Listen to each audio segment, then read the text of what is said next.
کچھ عورتیں ایسی ہیں جو تم پر حرام کی گئی ہیں ہمیشہ ہمیش کے لیے، ان سے کبھی نکاح نہیں ہو سکتا۔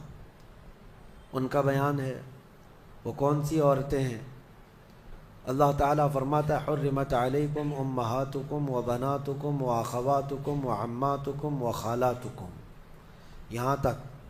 تمہارے اوپر تمہاری مائیں حرام ہیں، ماں سے کبھی نکاح نہیں کر سکتا، اور تمہاری بہنیں تمہارے لیے حرام ہیں، مائیں حرام ہیں، بہنیں حرام ہیں، بیٹیاں تمہارے اوپر حرام ہیں، اپنی بیٹی سے کوئی نکاح نہیں کر سکتا،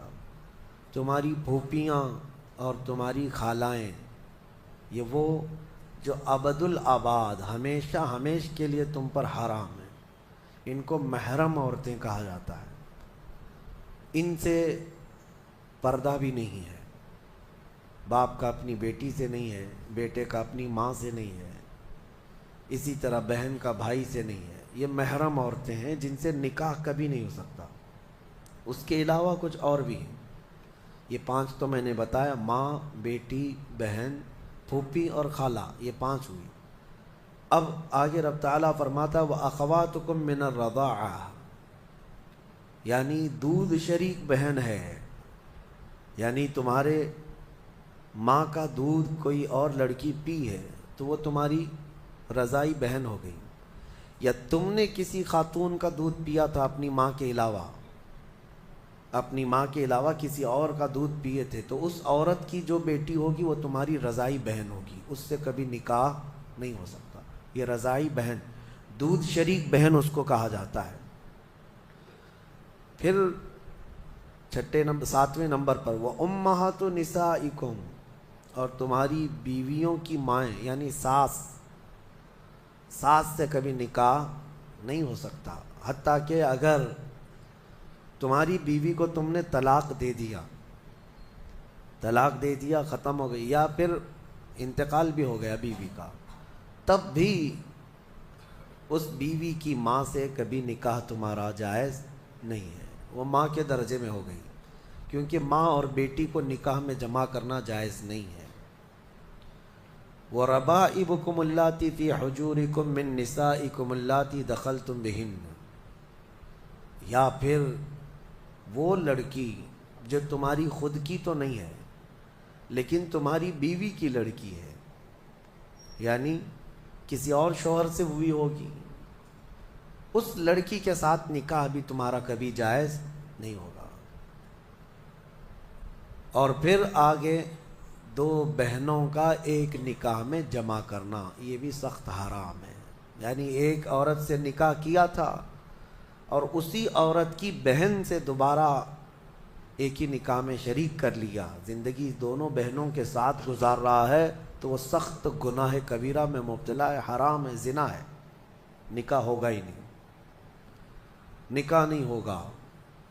دوسری بہن کے ساتھ جو اس نے نکاح کیا وہ نکاح منعقد ہی نہیں ہوا، اس نے اس کے ساتھ زنا کیا۔ تو یہ عورتیں ذہن میں رہیں۔ بعض لوگ پھر ہم سے یہ بھی سوال کرتے ہیں، چاچا کی بیٹی سے، ماموں کی بیٹی سے، پھوپھی کی بیٹی سے نکاح جائز ہے یا نہیں؟ تو ہندوؤں کے ہاں کچھ چیزیں اس طرح کی مانی جاتی ہیں کہ ان کے ہاں چاچا کی بیٹی سے نکاح نہیں ہوتا، لیکن اسلام میں ایسا نہیں ہے، صرف تمہاری سگی بہن سے نکاح جائز نہیں، باقی جو تمہارے کزنز ہیں، یعنی چاچا کی بیٹی، پھوپھی کی بیٹی، ماموں کی بیٹی، خالہ کی بیٹی، ان سب سے نکاح جائز ہے، ان سب سے نکاح جائز ہے۔ بسا اوقات ایسا بھی ہوتا ہے، میں آپ کو بتاؤں، مثال کے طور پر تمہارے ماموں کی نواسی ہے، آپ کے ماموں کی نواسی ہے، یعنی آپ کے ماموں کی بیٹی، ویسے دیکھا جائے تو رشتے میں تمہاری کیا لگتی ہے؟ وہ بھانجی، رشتے میں تمہاری بھانجی لگتی ہے، تو ظاہر سی بات ہے بہن کی بیٹی سے اور بھائی کی بیٹی سے بھی نکاح جائز نہیں ہے، سگی بھانجی اور سگی بھتیجی سے نکاح جائز نہیں، لیکن اگر اس طرح ماموں کی بیٹی بھانجی لگ رہی، اس سے نکاح جائز ہے۔ اسی طرح پھوپھی کی نواسی یا پوتی ہے، اس سے بھی تمہارا نکاح جائز ہے، وہ سگی بھانجی یا سگی بھتیجی نہیں ہے۔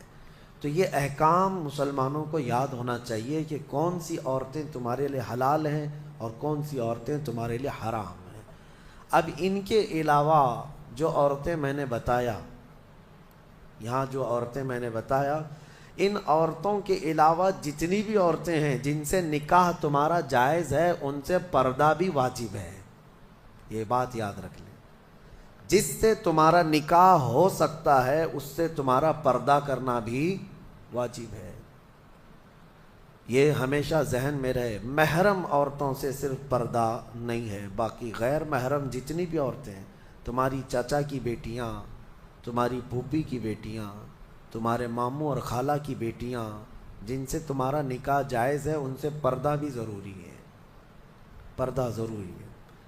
اور اسی میں شریعت کی پکڑ بھی ہے، اللہ تبارک و تعالیٰ کی بارگاہ میں اس کی پکڑ ہے۔ اب آگے آئیں، اللہ تبارک و تعالیٰ نے گھریلو احکام کے متعلق فرمایا الرجال قوامون علی النساء، مردوں کو ہم نے عورتوں پر حاکم بنایا ہے۔ حاکم کا مطلب یہ نہیں ہے کہ بیلچہ لے کر کے اس کو ہانکتا رہے، یا پھر حاکم کا مطلب یہ بھی نہیں ہے کہ رسی اور ڈنڈا لے کر کے اس کے پیچھے پڑا رہے۔ حاکم کا مطلب یہ ہے کہ مرد کو معاش کی تمام ذمہ داریاں دی گئی ہیں، گھر چلانا، گھر کا خرچہ لانا یہ مرد کی ذمہ داری ہے، اور گھر گرہستی جو اندر کے معاملات سنبھالنا یہ عورت کے کام ہے۔ اگرچہ آج زمانے میں بدل گیا، کچھ مرد گھر میں بیٹھے ہیں اور عورتیں کام پہ ہیں، انہوں نے فطرت قانون کا بدل لیا ہے۔